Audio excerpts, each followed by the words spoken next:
It's Monday, and it's March 11th, 10th, 8th, 10th. 1st? It is the 10th. It is the 10th. Already, I can't believe it.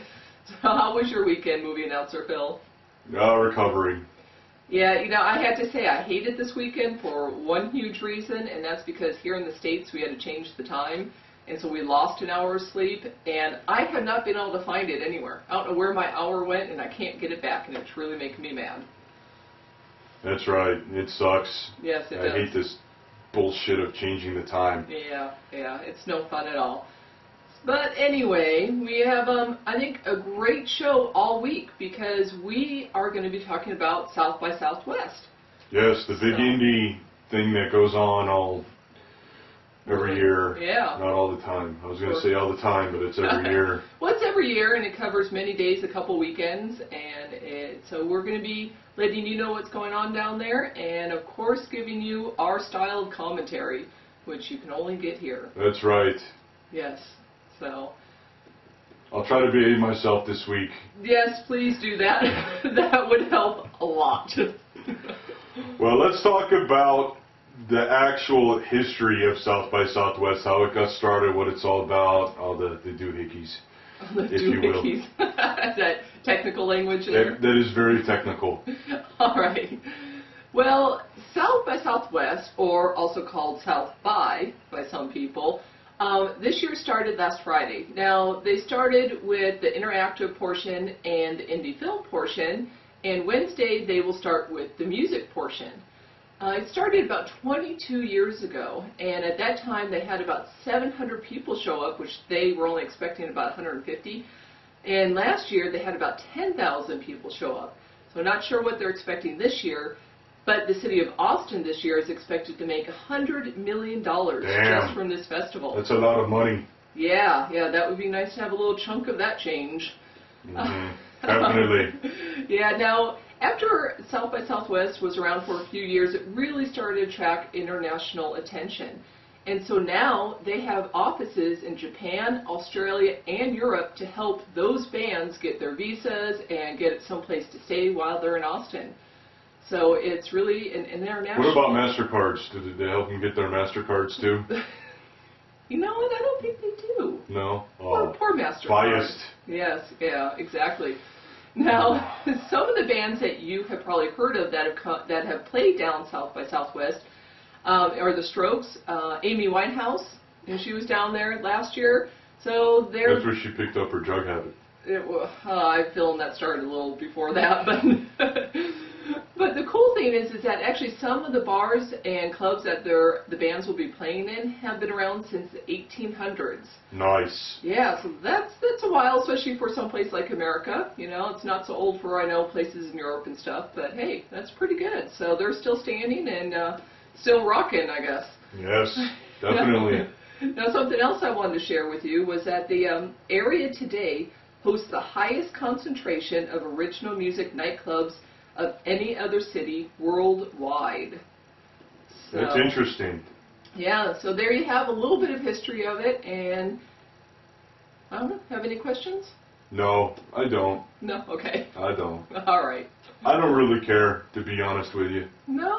I'm going to tell you, you know, South by Southwest, I know it's a big party and it's a good way for bands of a certain genre to get picked up and heard and all that stuff, and we'll be talking about some of the things that are going on this week, but I got to tell you, that style of music just grates on my nerves. Well, yeah, it did really start with the alternate indie sound, but they do say there's some heavy metal bands down there, so I'm going to try to find some for you, movie announcer Phil. That'd be nice. Yeah, we'll definitely work on that. And you know what, it's also a great place anymore for indie films to be picked up. So we'll actually probably be talking a little bit about that tomorrow. Yeah, I'd like to do that, because that's I think, a part of that whole scene down there that typically gets lost in everything with the music. So right, yeah. So it's a great opportunity for a lot of folks, and even web developers and applications and there's technology. The whole tech side of wow, of yeah. There's a lot that goes on, and so. But it's anyway, a lot of fun. It's the biggest of the kind anywhere here in the States. So it's a great opportunity for a lot of folks. Yes. Well, we hate Rachel Ray. Nice. Nice. That's my imitation of her. For those who have seen her on the Food Network, her and her EVOO.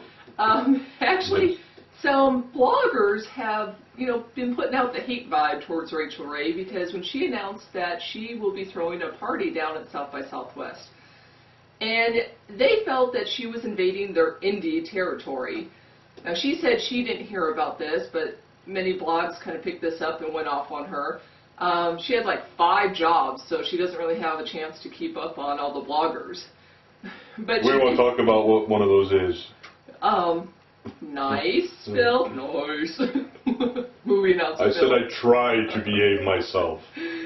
Now, she had told MTV News that, you know what?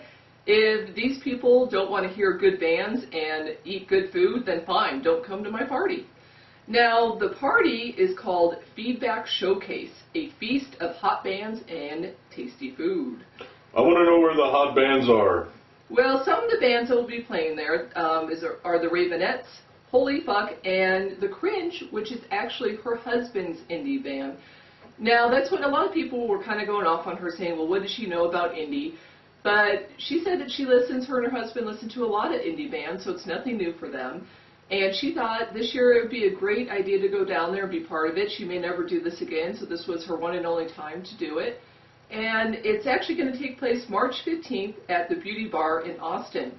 So this isn't unusual for people to host parties like this. So... I'm not a Rachel Ray fan, but... I'm going to have to be on her side on this one. Her husband's in an indie band. Right. They like indie music. Right. So I don't see why she can't, with all her money that she's got and her talent as a chef, why she can't go and throw a party. Yeah, I would. I think the band she chose kind of sucked, but hey, that's just my opinion. Well, I think if I was down there, I'd definitely stop by if I could. I mean, that would be an interesting time. And you know what? At some point, I mean, South by is starting to get bigger and bigger every year. People and more commercial, too. There's sign bands that are down there. It's not just all indie stuff. Right, and there's movie actors, big, Helen Hunt was down there, and, so it's not this little quaint indie-only thing anymore. Yeah. So, now, we have something actually else to report on today, don't we? Big news today. Right. Big news if you're watching and you haven't heard. The Beatles are now on iTunes. Now, you can really go to iTunes right this second and get Beatles, or they're coming? That I don't know. I've been busy this morning. I just kind of briefly saw the story, and we're just going to throw it out there. I don't know if it's on iTunes now, or, sometimes these things go, it'll be in there next month. I don't know. Yeah. I'll give you an update tomorrow when I have more time to kind of check it out. But okay. No, that's good news. And how much did Steve Jobs have to pay? $400 million. Almost a $500 million to get the Fab Four up there on iTunes. Yeah, and you know what? Michael Jackson's getting a cut of that, isn't he? Oh yeah, because he owns the freaking catalog. Yeah. So maybe now he can pay his legal fees and. Yeah, and maybe I don't know if Neverland ever got auctioned off or not, but maybe he can save that too. Yes. So tomorrow, stop on by because we'll let you know where you can actually listen to the bands that are playing down at South by Southwest, and we'll talk a little bit about movies. So come on back, and we'll see you then.